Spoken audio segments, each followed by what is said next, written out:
family. And we've seen that so many times. Somebody coming along is not going to realize what's going on.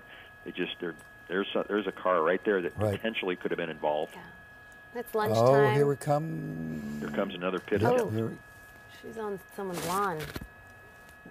Was that an effect of a pit? Her pulling off? No, I think that was a mistake. But look at her here. Now, I'm about 4 seconds behind you, Steve, on the view here. But, but I'll tell you though that was yes, scary. Yeah. Overdriving, making mistakes. Again, the effects of that adrenaline rush. That that you get very tired, you get very fatigued from this. Well, with the adrenaline and with being fatigued, there may well be the attitude of I don't care what happens. And when you get to I don't care what happens, this could affect other people. You know, that's true. And I got to tell you, many of the folks that I've arrested actually. At the end of these pursuits, you ask them when we get them back to the station, why didn't you stop? And they'll honestly tell you, I couldn't. I was afraid. Yeah. I feel like they're in deep. Well, it's once you start this, you just don't know how to disengage, and they don't know how to stop. And that sounds odd, but that's the explanation they have. This has been going on about half an hour right now. It's a woman in that car being pursued. It started on the 605, came through downtown. This is an area near downtown right now, down South L.A. Residential streets, really speeding at this moment. She has been able to evade a couple of moments where it appeared she was boxed in or trapped. Yeah, at this time right now, I'm sure their watch commanders they're probably watching this on the air as well as we are, and this is a very, very high priority for them right now because this is very dangerous in these streets. All right, this is that was 56 that she was south on, now going back north again. Notice how narrow these streets are with cars parked on both sides. Now she's approaching another car, and again, all you have to do is have someone going the opposite direction. It's amazing that her luck has not run out, Steve. There's an intersection. Or someone else's. Yes. You know, as we watch these, both the viewers and as we watch this, we have to realize that, there's a good possibility this is not going to end well. They never do. That is the fear. I mean, often they do end well, but sometimes they end tragically. And that's the thing that we fear when we watch this. We know what's going on, but there are people who will be walking down the street or driving in their cars. They don't have a clue what's going on. And a lot of times people will see the helicopter overhead. One of the advantages to that is when they see that helicopter that they do realize something's going on. And remember, here we go, almost another pit attempt there. But remember, the officers in the helicopter are broadcasting to the ground units what their traffic is ahead of them. So they know when there's a car converging, and a lot of times I've been in a helicopter many times where you just see it converging and you're helpless. There's nothing you can do, and right in that intersection. Yeah, that was South Vermont that she just turned off of. South Vermont, okay. Back on a residential street. Back into the streets there, residential. Under the freeway.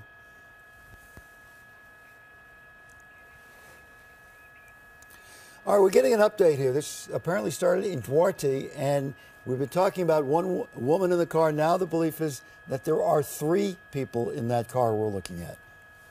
How does that change the dynamic, Jim Holcomb?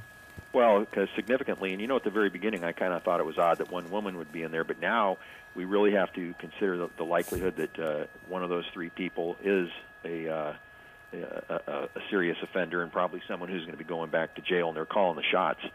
And again, now in the end game, this is why we're seeing perhaps them not getting so aggressive or so close on the pit maneuver, because you're going to have 3 suspects to deal with at the end of this thing. That was close. That truck came close. And Oh, goodness. We had gotten a report earlier that this was a burglary attempt, which is how it got started, and there was a gun taken. So potentially these 3 people in the car could be armed. Correct, and that's always the assumption by officers anyway. Whether we're in a pursuit or not, we always have to assume that there's going to be a weapon involved. Well, you have to go to worst case scenario under any circumstances, even on a traffic stop. Correct, and as a thing as this progresses, you start to wonder what is the end game going to be. Are they going to have the guy going to bail out and start running all different directions, or are they just going to get out and lay down? So it's very tense at the end. Well, you also wonder, with this report, there are 3 people. If all 3 are in agreement what they're doing, if they're fighting among themselves about what to do here. No, and you know, that's a very good point. Cop is getting out of the car here. Here we go. Okay. All right, we may be at the end game right now. There, as you said, Jim, there's somebody running. There goes a black and white down the street. That's one person. Okay, so they got one person drawing resources away from the stop. And back down through an alley. And remember, I'm about 2 seconds. There's a dog. Yeah. Assuming it's a police dog. Maybe not. This guy's really moving, too. Jump the fence. Yeah, up on the roof, over there in the back. There he goes. I don't know what's happening back at the car scene. No, we only got one set of eyes. Yeah. But you know, you have to assume if they went in all 3 different directions, it's a circus out there.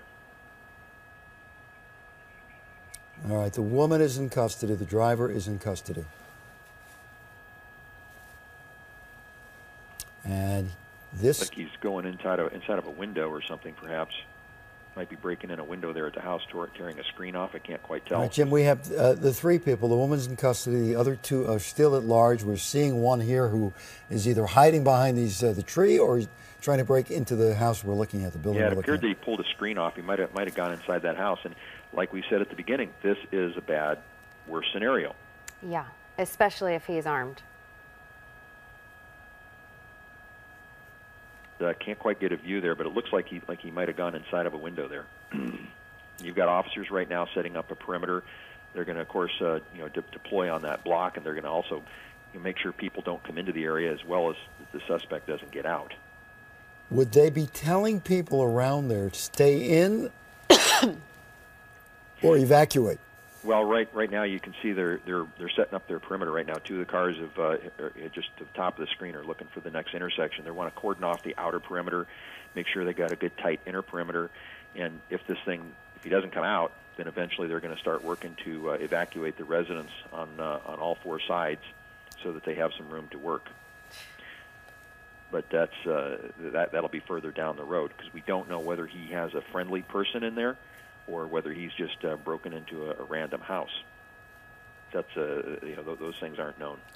So the woman driver is in custody. There are 2 other people at large at this moment. We're focusing on one there. We don't know about the second one, where that person might be. And again, like you pointed out, see, we're just watching one part of the story. There's obviously another part somewhere else, and who knows what's going on over there. This is how suspects split the resources of law enforcement, and this is critical. We saw them do it in a recent pursuit the other day, and we're starting to see it a little bit more. And these folks get together and talk, Steve. They talk about what works and what doesn't work. And when we were watching the pursuit, we could see 1 or 2 black and whites, but there were, I assume, many others in the area. Yeah, normally there's two units in the pursuit, and this one there may have been more because there was multiple suspects. But there's many units in the area, and as soon as this guy goes to ground and he starts running, most officers will immediately start deploying. And they'll converge. So we're focusing on this house right now. We don't know if he's gotten inside the house, or if he's outside somewhere, if he has a connection to this house, or if he just broke in. If so, the people inside are in for a big surprise. Yeah, we got somebody's walking out of one of the houses there at the lower portion of the screen, but I guess we can't get around that house. I'm not quite sure where that is in proximity to LAX. It may be difficult to get around on the airspace. It's right near their airspace over there. All right, this is in South LA, south of downtown. It was around 56th Street before, and as you can see the activity going on as more and more officers converge on the area. And as Jim Holkin is saying, they basically set up a perimeter so that if this guy gets out, he's not going to get beyond the perimeter.